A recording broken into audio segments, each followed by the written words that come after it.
vzhľadom na to, že to je posledný pretekov, už 6.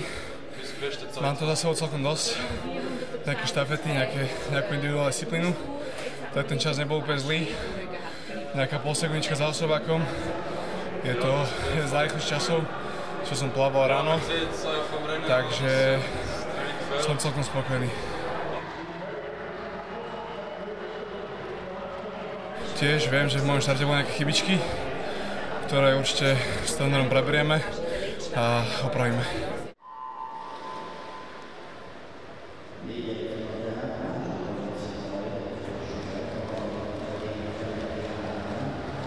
Bol ťažko plávať, ale bol posledný deň a som spokojný, ako som plával. Áno, bol moje prvýkrát plávať na 25 meter a som spokojný, ako som plával na všetky preteky.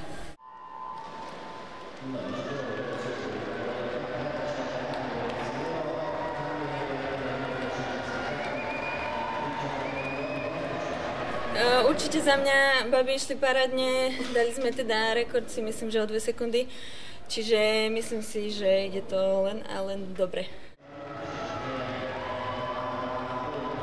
Tak niekomu tento šampionát vyšiel, niekomu nie a niektoré tie štafety máme celkom kvalitné, takže ja som rada, že aspoň niekto to dokáže tiahnuť, keď niekomu inému sa nedarí a myslím si, že to je pekné na našom týme, že keď pár ľuďom sa darí, tak oni sú tí ťahúni a vždy sa to tak nejak prestradáme, takže ja som rada, že aspoň niekomu to ide.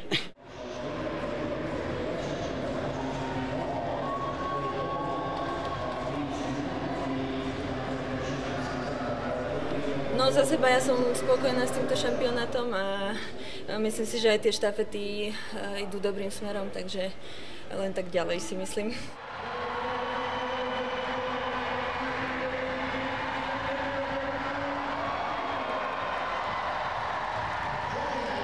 Ja sama za seba sa v tých štafetách cítim veľmi dobre a myslím si, že aj do budúcna to má veľký potenciál, že ešte každý máme na čom pracovať. Za moje individuálne disciplíny nie som úplne nadšená, tá príprava nebola úplne ideálna, ale myslím si, že tie štafety to potiahli. Super!